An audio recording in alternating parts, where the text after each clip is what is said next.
Muy buenas noches a todos nuestros seguidores, nuestros alumnos de nuestro instituto virtual ICAET. Les damos muchos saludos. Es para nosotros un gusto estar de nuevo en vivo. Hoy traemos una temática muy bonita, muy interesante, sobre por qué se habla en el Génesis que solo a la mujer se le dio y se le nombró de ser la ayuda idónea. Hoy vamos a tener esa temática y vamos a tener dos temáticas siguientes sobre la antropología bíblica y también alternando vamos a estar tomando otros tipos de temáticas que en su momento les vamos a hacer llegar. Espero pues que disfrutemos, recuerden compartir nuestros videos, recuerden seguir nuestra página para que nosotros podamos tener más alcance y podamos llegar más esta información a otras personas que necesitan o que puedan interesarles. Pues tenemos la presencia de nuestro profesor William Rodríguez, que él va a tener su intervención, y nuestra profesora Ivania, que es la que lleva esta vez la batuta. Así que iniciamos con nuestra profesora, pues, su intervención. Encantada, saludos, bendiciones a cada uno. Es un placer para mí dirigirme a ustedes, alumnos, invitados, para escuchar la temática de estudios de nuestro instituto, ICAET. Queremos ahora hablar y continuar el tema de estudios de antropología bíblica, ¿verdad? Para nosotros es de suma importancia esta temática porque es un tema sensible, además de sensible es polémico.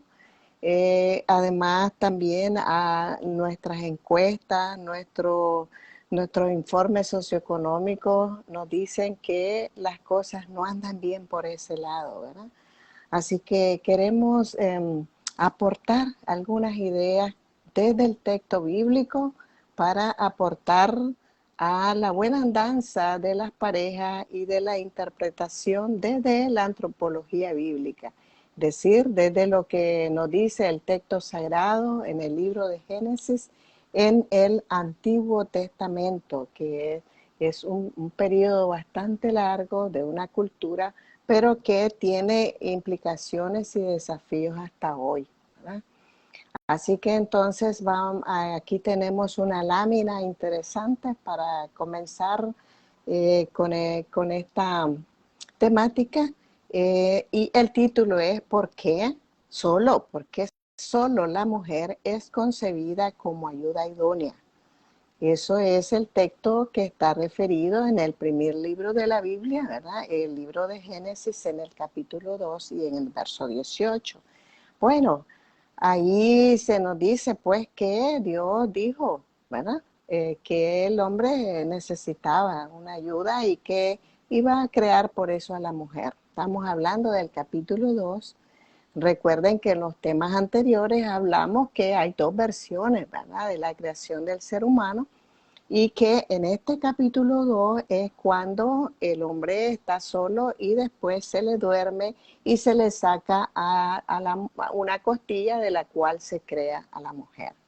Esta es la versión en la que estamos basando nuestra reflexión.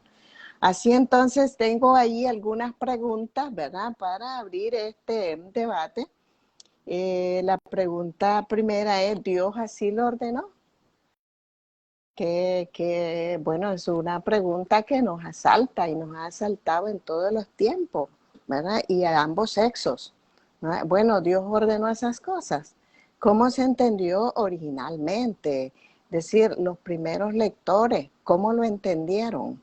¿Qué fue lo que quiso decir el autor o los autores? Yo voy a insistir siempre en recordar que esta era una tradición oral que se puso más tarde por escrito. Entonces, ¿cómo se entendió originalmente?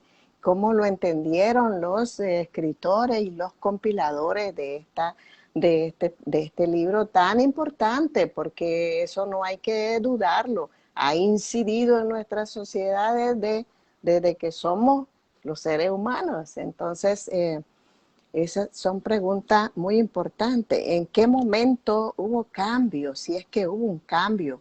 ¿Y cómo vivirlo en este tiempo?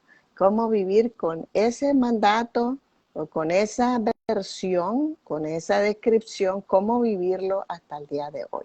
Entonces son preguntas que van a regir nuestro estudio en esta hora. Y vamos a continuar con la segunda lámina. Bueno, ahí tenemos una figura de un hombre pues creado, o que tiene una coronita como rey, creado con mucha grandeza, con mucho estilo, y una mujer pues que le sirve. ¿Es ese concepto el que quiere Dios para las mujeres? No sé, pues vamos a verlo. Ahí tenemos ya la siguiente lámina, ¿verdad? En todo este relato, las palabras que caben destacar es la soledad del hombre, ¿verdad? Vamos a dividir esta reflexión en dos apartados. Uno, la soledad del hombre, y después la respuesta de Dios con la ayuda idónea, ¿verdad? Entonces vamos a ver la soledad del hombre.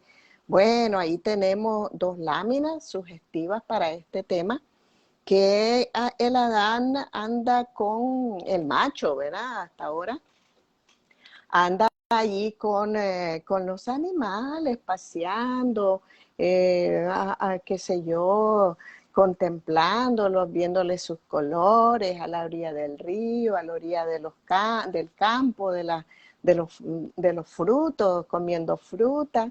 Y entonces él andaba en relación con los animales. El texto sagrado no nos dice cuánto tiempo estuvo Adán en esta situación. No se sabe si fue qué época, si fueron años, si fueron cientos de años, no sabemos. No lo dice el texto bíblico, ¿verdad? Entonces, porque en este tiempo es como una perfección, ¿verdad? Entonces, aquí el asunto es que el hombre estaba solo, ¿verdad? Totalmente solo, en una soledad permanente, en la relación con la naturaleza, con su entorno, con los animales que Dios había creado, ¿verdad? Entonces, veamos en la siguiente lámina dos expresiones, ¿verdad? No es bueno, que dijo Dios. Recuerdan que yo les hice una semejanza al esqueleto allá que estaba así, que Dios se puso a pensar, a reflexionar y a decir, bueno, el hombre está solo. No es bueno que el hombre esté solo. Y entonces no se sabe, ¿verdad?, cómo Dios lo observaba, su comportamiento, su creación, cómo los animales se comportaban con él. Todas esas cosas no las narra el escritor, no le interesan, ¿verdad? No es su interés describir esos aspectos. Pero el mismo verso, ¿verdad?, dice, no se encontró entre ellos la ayuda adecuada para él. Eso se dice en el 2:20. Es decir, que con ninguno de los animales él podía conversar, ni podía tener una relación de tú a tú, dice la antropología bíblica.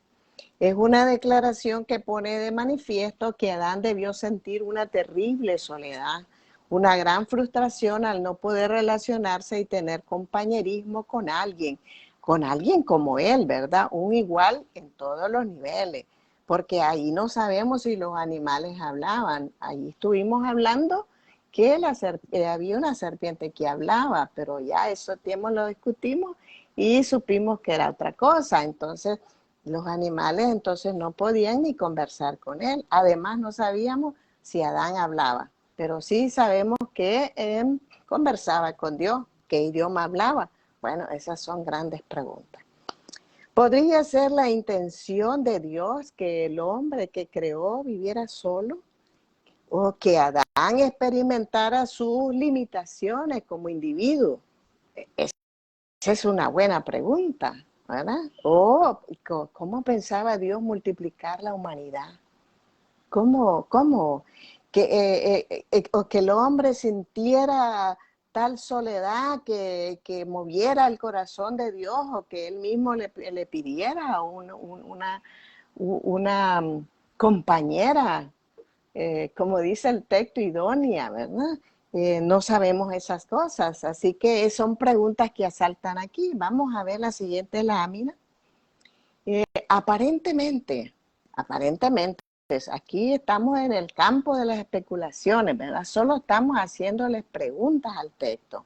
Dios se dio cuenta, aparentemente, te repito, ¿verdad? Se dio cuenta que el ser humano que había formado no le salió completo y se dispuso a arreglarlo, ¿verdad? Se puso a corregir el asunto y entonces dio inventar, como dice la narración, ¿verdad?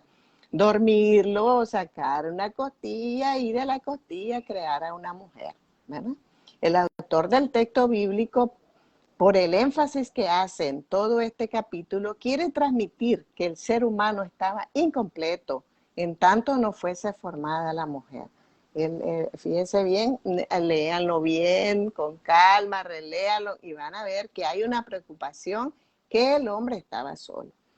No es una cuestión, aquí ya tenemos algunas ideas, algunas respuestas, no es una cuestión de autoridad, ni de orden divino, ni de superioridad, ni de ejercicio de poder del hombre, ¿verdad?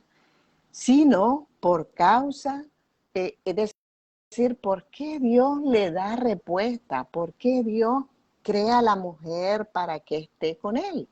No es por ninguno de estos elementos, no es porque Dios lo esté ordenando así, ni es porque entonces el otro uno debía ser superior o que había alguien que hacer un ejercicio de poder. Estos elementos son ajenos al escritor de Génesis. Entonces, lo que aquí sí dice es que es una profunda necesidad de compañía de otro igual que él. Es por la soledad que él está viviendo que Dios responde. Muy bien, veamos la siguiente lámina. La soledad del hombre es suplida por el Creador. Y entonces el Creador dice, le haré una ayuda idónea. ¿Qué fue lo que pensó Dios? Hay que preguntarse. ¿Qué fue lo que vino a la mente de Dios? ¿Creen ustedes que podría ser algo así como la lámina que estamos viendo? Cuando Dios pensó en crear a una mujer, ¿verdad? Aquí las láminas tienen una función didáctica, una función pedagógica para hacer que la mente profundice y ahonde en lo que se debe o no se debe hacer. Mucho se ha discutido sobre estas palabras, le haré ayuda idónea para él. Mucho se ha discutido sobre con estas palabras, pero aquí muchos también han volcado la idea de la inferioridad de funciones de la mujer con respecto al hombre, ¿verdad? Ahí la lámina nos sugiere eso, que el hombre pues tiene cierto poder y está manipulando y está manejando las cosas. Eso quiere decir el escritor de Génesis, que que por esto entonces, por el hombre haber sido primero y por haber salido la mujer, entonces había que tratarla con inferioridad. Es una pregunta, ¿verdad? Que sí esa fue la intención del escritor, decir eso. O fue la intención de Dios, pongámonos en las manos de Dios. Fue la intención de Dios que hubiera esta actitud que se ve aquí en la lámina. Es una pregunta, ¿verdad? Sigamos en la siguiente lámina. Aquí vamos a ver el texto sagrado. Aquí lo puse solamente para que ustedes visualicen cómo está el escrito, ¿verdad? Y he puesto allí en rojo lo que dice por ayuda idónea. Entonces dice allí, Bayomer Yabeloín, y dijo Dios el Señor, lo top, no bueno, que el Adán esté solo, ¿verdad? No es bueno que esté solo. Entonces él dice, asá le haré para él, le haré para él, aquí están las palabras para él, es ser que va, es ser que va, le haré a él ayuda Es ser, ya lo habíamos explicado en el encuentro anterior. Si alguien no lo ha visto, pues lo puede consultar. Es ser, es ayuda, y nekeva, a idónea, es semejante, igual, ¿verdad? Entonces, ahí solamente para recordar, en la siguiente lámina tenemos la traducción de estas dos palabras que he puesto en rojo. Es ser, que nekeva, ¿verdad? Es según la Reina Valera que estamos usando aquí, y dijo Jehová Dios el Señor, no es bueno que el hombre esté solo, y le haré ayuda idónea para él. Entonces, ¿por qué nosotros resaltamos en recuadro aquí ayuda idónea para él? Porque este es el centro de la idea con la cual se va a manejar la antropología. Es decir, cómo se va a entender a la mujer, su papel, su rol, su trabajo, ¿verdad? Como ayuda idónea. Vamos a ver en la siguiente lámina. La palabra es ser, que traducimos aquí, nunca se usa en la Biblia para referirse a una relación de subordinación. Ahí vamos poniendo los puntos de las I, ¿verdad? Que la palabra sé que se traduce como ayuda, nunca en la Biblia se usa en este término, y vamos a ver por qué. En el Antiguo Testamento, de manera general, todo el Antiguo Testamento, aparece 21 veces este mismo término, es ser, y en 17 de esas 21 aparece para referirse a Dios como nuestra ayuda.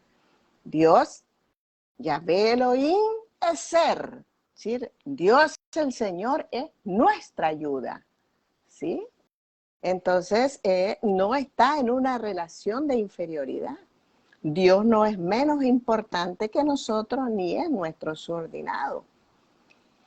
Las 3 veces restantes, ¿verdad? De las 17, 21, 4, junto con el versículo de Génesis que estamos refiriendo, se refieren a un aliado militar.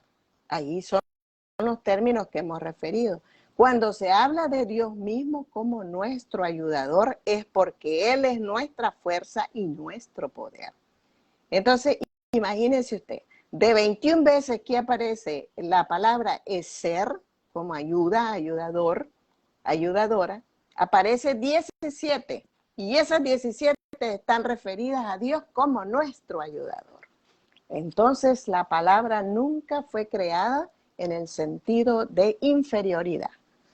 En el término kenegdo, que es el que sigue, significa igual, semejante, de la misma naturaleza que él. Eso también ya lo hemos estudiado, así que vamos a continuar. En el Génesis 1:26, que es la otra narración de Génesis, aparece ambos la imagen de Dios en el hombre y la mujer. La encomienda, por decir la misión, el trabajo que se les da, la encomienda universal, se les da a ambos, ¿verdad? Los creó, los bendijo, les dijo. Evidentemente el uso del plural no deja espacio para anular a la mujer de ninguna parte de la misión que Dios le da a ambos, porque es un plural incluido ambos, ¿verdad? Muy bien, sigamos en el que sigue. ¿Por qué solo la mujer entonces aquí es concebida como ayuda idónea? ¿Por qué? Esta es la pregunta que nos tiene aquí, ¿verdad? La idea que la mujer es ayuda idónea de su marido ha sido muy popular en la tradición cristiana y cultural también, ¿verdad? Como herencia de la antropología hebrea. Aquí ya tenemos el norte. Eso es una herencia de la antropología hebrea reflejada en Génesis 2:4.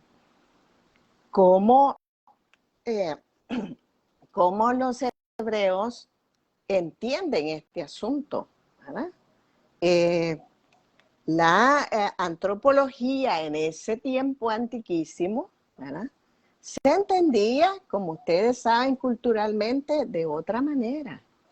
Entonces, la expresión eser kenegdo es una expresión de su época y de su cultura. ¿Sí? Detrás del concepto está el carácter patriarcal de la cultura hebrea. Recuerdan que esta cultura es totalmente diferente a las nuestras, que veía a la mujer como inferior al varón. En este contexto general surgieron los textos bíblicos, ¿verdad? Hace tantísimos años que la mujer no tenía ningún derecho ni nada. Esa es la antropología del momento, lo que se lee, cómo se interpreta al ser humano en ese tiempo, ¿verdad? Entonces en ese tiempo se escriben también los textos bíblicos. Así que entonces son productos de su tiempo y de su cultura. Veamos la siguiente lámina. La concepción de la mujer como ayuda idónea y complemento del varón en ese contexto cultural se basa en tres principios. Los vamos a ver, estamos referidos a tantos tiempos atrás de la cultura hebrea, ¿verdad? Uno, que la mujer fue creada después del hombre. ¿Qué quiere decir eso? Que el hombre es la gloria de Dios, porque eso lo van a decir más adelante el canon cristiano o el Nuevo Testamento, que el hombre es gloria de Dios, pero que la mujer es gloria de varón. Entonces ese es un principio para leer este texto, que la mujer fue creada después del hombre, ¿verdad? El segundo, que la mujer procede del hombre, salió del hombre y vino a existir a partir de la existencia de la costilla del varón. Y el tercer elemento es que la mujer fue creada a semejanza del varón y no el hombre a semejanza de la mujer. Estos tres principios solo hayan fundamento en el relato de la creación de Génesis 2:4, pues el relato de Génesis 1:1 nos ofrece otra perspectiva. En la siguiente lámina vemos el relato de Génesis 2:4 al 25 está basado en dos concepciones culturales y contextuales. Uno, estos dos aspectos ya nos van dando a nosotros el norte. La mujer es vista como una propiedad del marido. Eso es cultural. Pueden consultarlo en la historia de la cultura, cómo se concibe la mujer en la antigüedad, ¿verdad? Desde la filosofía, de todos los pensadores, filósofos anteriores a nuestra época, el concepto era muy negativo, ¿verdad? Entonces, la mujer es vista como una propiedad del marido, ¿verdad? En el texto bíblico se dice cuando se enumeran las propiedades de un hombre o de uno de los patriarcas, se va diciendo, bueno, el patriarca tiene tantos esclavos, tantos bueyes no existían, tantas vacas, tantas ovejas, tantas, qué sé yo, animales, tantas propiedades, y una mujer, o tres mujeres, si tenía el hombre tres esposas. Entonces, se contaban entre las propiedades. El segundo aspecto es que el adulterio, ¿verdad? El adulterio se condena desde el punto de vista del varón, que él la considera objeto, como era parte de sus propiedades, ¿verdad? Entonces el marido podía hacer y deshacer, ¿verdad? Y si la mujer cometía alguna infracción, es decir, se metía con otro hombre, qué sé yo, cometía adulterio, entonces estaban las leyes para condenarla. Ahí tenemos dos leyes, Éxodo 20:17 y Deuteronomio, que castigan, ¿verdad?, a la mujer. El hombre no, por eso es que Jesús, cuando en el tema que teníamos anteriormente, pide, traigan al marido, ¿verdad? Porque este es el asunto, que el hombre podía acusar a la mujer, pero la mujer nunca podía acusar a un hombre. Muy bien, en la siguiente lámina, a la luz de estos hechos, es una cosa corta, ¿verdad? A la luz de estos hechos, no es extraño, estas cosas que vamos mencionando, no es extraño que no encontramos ni en Génesis, ni en todo el Antiguo Testamento, la afirmación que el hombre sea el complemento ideal de la mujer. ¿Sí? El hombre no es complemento en este pensamiento, ni que él sea o haya de ser ayuda idónea para ella. Bajo ningún aspecto se aparece eso en todo el Antiguo Testamento, ¿verdad? El hombre nunca es ayuda de la mujer. Y eso ha sido un problema porque muchos hombres se quedaron arcaicos en aquel pensamiento pensando eso, ¿verdad? Pero aquí no estamos ni criticando ni censurando, estamos solamente dando el origen de este problema, ¿verdad? Entonces veamos en la siguiente lámina. Vamos a ver así solo un ejemplo rápido desde los evangelios, por ejemplo, como Jesús, que es en otra etapa, una etapa nueva, ¿verdad? Y en el siglo I de nuestra era, los evangelios se ve una perspectiva inclusiva. Generalmente se habla de Jesús y el trato que da a las mujeres que lo acompañan, totalmente diferente, ¿verdad? Y él es sumamente criticado por eso. En los evangelios, por ejemplo, Lucas, las mujeres que van al sepulcro de Jesús, es muy importante porque allí las mujeres toman un papel bien protagónico, ¿verdad? Van al sepulcro y todos los hombres andaban escondidos porque había gran dificultad, pero las mujeres muy valientes se fueron después que mataron a Jesús a ver el sepulcro, ¿verdad? Juan en 4:7, que es un caso bien típico o digamos atípico para la cultura de ellos, es la mujer samaritana, que no tiene nombre pues en el texto, pero es una mujer que vivía en Samaria y que habla y dialoga con Jesús a la altura, ¿verdad? Con un rabino, con un maestro que no tenía permitido ni detenerse en la calle para conversar con una mujer, pero él conversa y dialogan cosas teológicas profundas, argumentaciones teológicas de calidad. La mujer le hace un reclamo y le hace un planteamiento, se para seriamente para platicar con el rabino, ¿verdad? Eso es un caso extraordinario de cómo cómo Jesús conversa, ¿verdad? Con esa mujer y el lugar que él le da, ¿verdad? Igual María Magdalena en otro pasaje es la que encuentra el sepulcro vacío y platica con los ángeles y los ángeles le dicen, le orientan, va a Jerusalén, allá va adelante, ha resucitado, no lo busques entre los muertos, le dicen los ángeles. Y entonces hay un tratamiento en los evangelios totalmente diferente, ¿verdad? Un tratamiento para las mujeres, es otro tiempo. Pablo es innovador en este asunto cuando ya ahora estamos hablando de las cartas de Pablo en la predicación de las primeras comunidades cristianas. Pablo es innovador cuando afirma, y aquí vamos ya concluyendo el tema, pero en el Señor ni el varón es sin la mujer, ni la mujer sin el varón, porque así como la mujer procede del varón, también el varón nace de la mujer, pero todo procede de Dios. Eso está en la primera carta a los Corintios, en el capítulo 11, en el verso 11 al 12.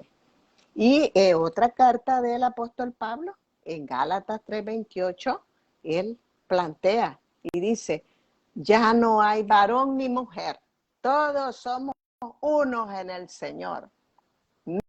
No tenemos que vernos como con sexo, ¿verdad? Tenemos que vernos como personas redimidas del Señor, que luchamos en esta vida para caminar, para transformarnos, para ser mejores personas.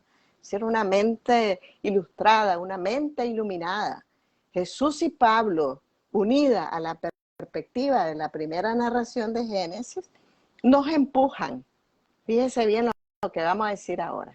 Nos empujan para poner bajo bajo cuestionamiento esta idea general y proclamar que el varón también ha de ser ayuda idónea para la mujer en sentido general y para su esposa en sentido específico.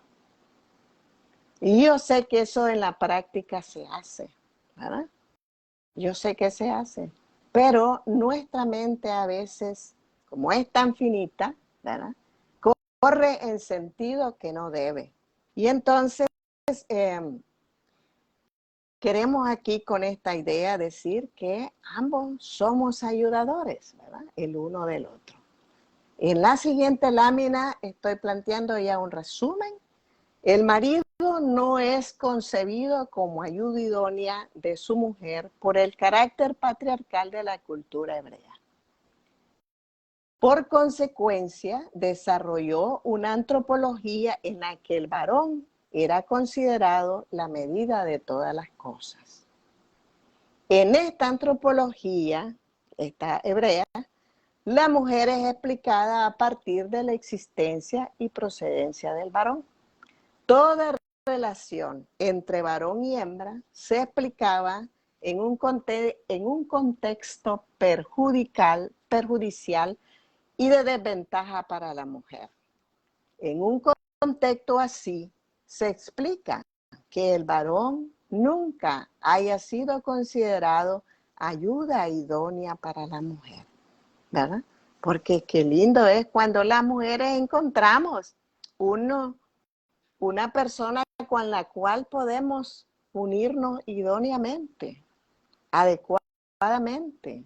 Podemos unirnos con tanta entereza y tanta amistad y tanto amor y tanta comprensión y tanta comunicación. Eso es una belleza, ¿verdad? Veamos la última lámina. La pregunta del millón. ¿Tiene que seguir siendo así estas lecturas? ¿Tienen los varones que seguir pensando como la cultura hebrea? Como lo dice el Génesis 2. ¿Tienen que seguir pensando igual? La respuesta es rotundamente un no. Si queremos bendecir a nuestras familias, hoy tendremos que hacer algo más que orar por ellas. Estamos convocados y convocadas a someter a revisión, revisar ciertos modelos de pensamiento relativos a la forma en que se ve a la mujer y en la manera en que se entiende que el varón ha de relacionarse con ella. Eso es importantísimo. Ojalá esto quede en la memoria nuestra, no solo de los hombres, sino también de las mujeres, ¿verdad? Ahí tenemos la siguiente lámina, que para concluir ya, ¿verdad?, que si el hombre no ha de manejar a la mujer, tampoco la mujer ha de manejarlo a él, sino como planteábamos al inicio en antropología bíblica, en una relación semejante, en una relación de tú a tú, ¿verdad?, con el otro yo. En la siguiente lámina tenemos la conclusión. Y aquí voy a concluir. Puse conclusión con 2 O. Eso es muy, muy, muy agradable. La propuesta de la antropología bíblica es apropiarse y actuar recordando. Fíjense, 2 verbos, apropiarse y recordar, ¿verdad?, que Dios nos creó 2 en 1. ¿Okay? En relación mutua, hembra y macho, en un ser en 2 complementarios, simultáneamente semejantes y diferentes, que es el tema que vamos a tomar nuevamente un día de esto. ¿En qué somos diferentes y en qué somos semejantes? Y ahí en la última lámina, solo para decir, los libros que he leído y he consultado, ¿verdad? Para disertar en esta conferencia. Que el Señor les guarde siempre, es mi deseo, que Dios los cuide y les ayude a amarse, sobre todo hoy, porque hoy es 14 de febrero, Día del Amor y la Amistad. Es día para demostrar el amor y demostrar que somos amigos. Amén.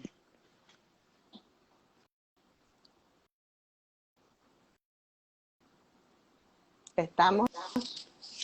Bueno, muchas gracias por la presentación. Me parece a mí que no nos deja más que reflexionar, ¿verdad? Yo creo que a la hora de considerar esta idea del escritor, ¿no?, del Génesis, que, bueno, yo siempre he entendido a todos estos textos del Antiguo Testamento que tienen un principio didáctico, pedagógico, muy importante y que nosotros no debemos de perderlo de vista. Yo creo que a la hora de considerar este texto de Génesis 1, 27 y 28, no hemos de mirarlo con la óptica de la cultura judía, ni tampoco de cualquier otra cultura, para reforzar el texto que la profesora estableció para la reflexión. En el segundo relato, que es el del Génesis 1, que es al que me estoy refiriendo, de igual manera yo creo que no debemos de tomarlo desde el punto de vista cultural de la cultura judía, ni verlo con la óptica de la cultura judía, ni tampoco con cualquier otra cultura. Porque dicho relato, ¿verdad?, es acultural, ¿verdad? ¿Por qué? ¿Por qué digo esto? Bueno, en aquel tiempo todavía no se habían creado las familias. El hombre, Adán y Eva, no sabían nada sobre el bien y el mal. Es decir, estos elementos nos deben de llevar a pensar o a encontrar el efecto pedagógico que el escritor trata de enseñarnos. Además, la humanidad no había conocido nada sobre el pecado, ni la tierra había sido maldita, pues. Es decir, es una cuestión, la raza humana no había, no se había, no tenía la herencia de ese pecado original, pues, que se le llama. Estamos todavía, cuando leemos ese texto, tenemos que ubicarnos, ¿verdad?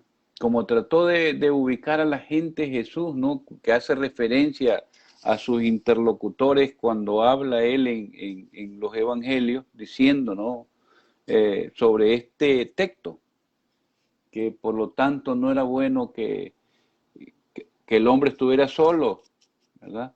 Por lo tanto, tenía que dejar a su padre y a su madre y unirse a su mujer y ser solo una sola carne.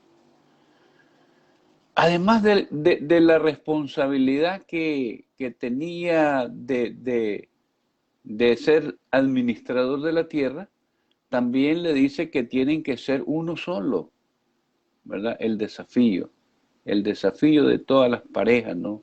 Desde el principio, ese fue el problema de Adán, el problema de Eva, es decir, cómo lograr hacer uno.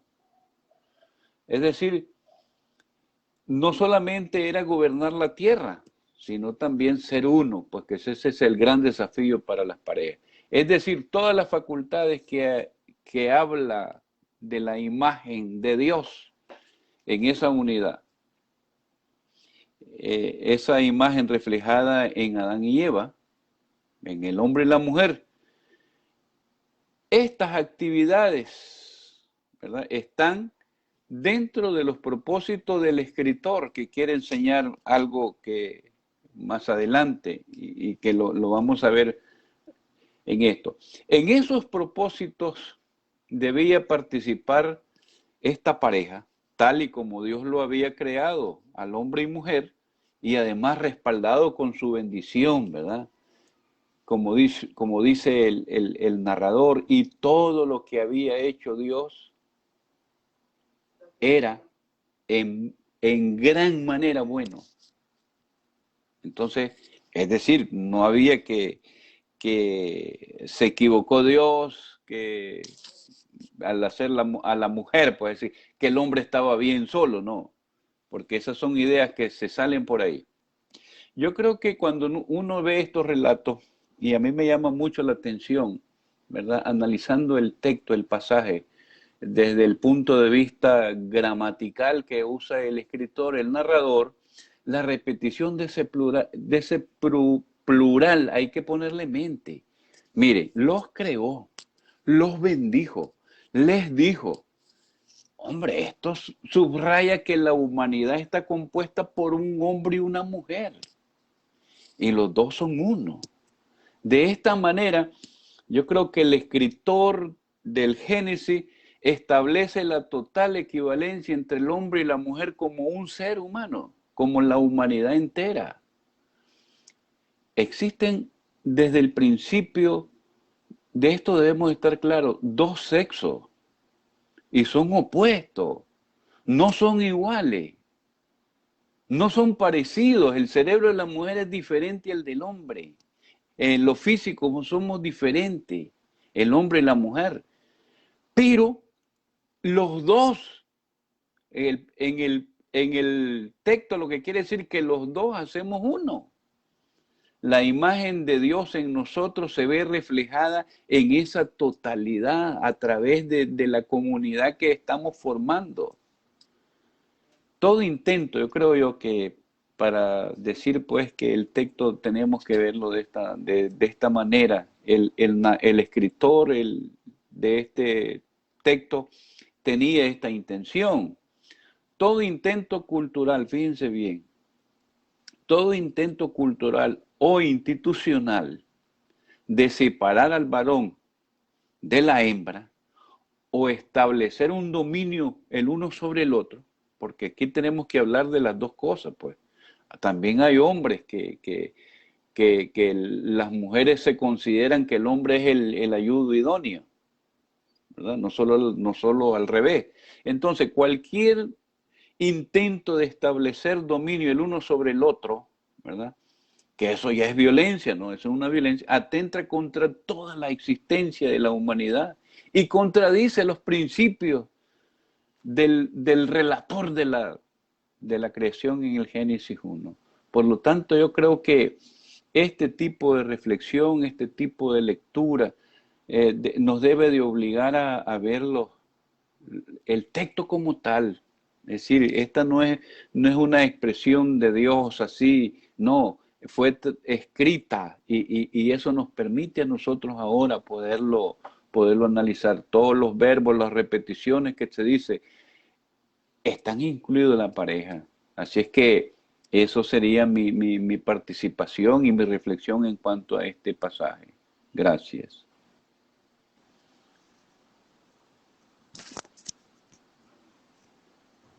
Bueno, sí, muchas gracias a nuestros profesores por la disertación. Bueno, queda más que desearles a todos ustedes que disfruten parte de esta información que hoy venimos a compartir. Recordemos que aquí se comparte información, es decir, no estamos enseñando porque haya que aprender, sino que estamos compartiendo para que ustedes vayan a ver si lo que se dijo es cierto, si tenemos razón, para que ustedes puedan comparar de la información que ustedes tienen con la información que se ha dado esta noche. Así que les pedimos a todos nuestros seguidores, nuestros alumnos, que compartan siempre.